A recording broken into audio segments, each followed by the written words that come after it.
What's up, guys? Haven't made a video or even sent out notes much of this year, so here I am. Figured I'd do a Week 13 preview in video form. Let's get to it.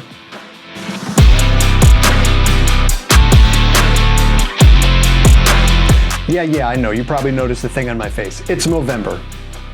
So, I don't know. Looks okay. Oh, hell no! I just want to know, who wears it better, me or Aiden O'Connell? We'll get to the Week 13 preview and how the playoffs break down. Right now, The Effect and Death Valley Driver are locked into the playoffs. The Effect has also clinched the top seed and a bye. Our current 3 and 4 seeds, Hardcore Sax, Dance and Dennis Nedry, are basically in. The only way for either one of them to miss would be to lose both games, which, by the way, they cannot do because they play each other in Week 14. They can each clinch a playoff spot with a win in Week 13. Hardcore could still miss the playoffs. He's got the second fewest points of all the teams across the league, so he'd potentially lose any tiebreaker with any other team that is 7 and 7. He plays Provost this week, Dance and Dennis next week. Dance and Dennis, well, he has the tie, which could either help or hurt him. If he loses both games, he'll miss the playoffs if 3 of the teams that are currently 5 and 7 end up winning both of their games. Which is possible. Only Falco and Gravy Train play each other at all in that group, and they play in Week 14, which could be a game for a playoff spot. It's fairly straightforward numbers-wise for Falco, Pickles, Provost, Gravy Train, and Boobies to make the playoffs.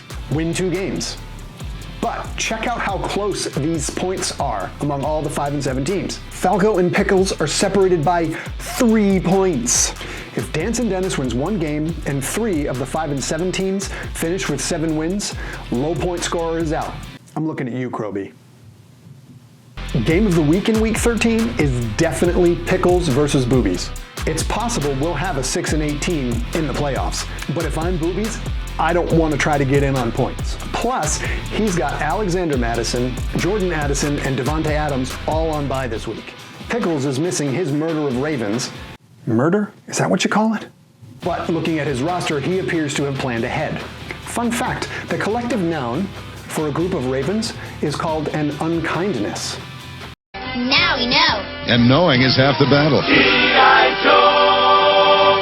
Gravy Train and Falco get The Effect and Dance and Dennis this week, so they'll probably need to put up some points to win a game. If they make it through there, they play each other in Week 14.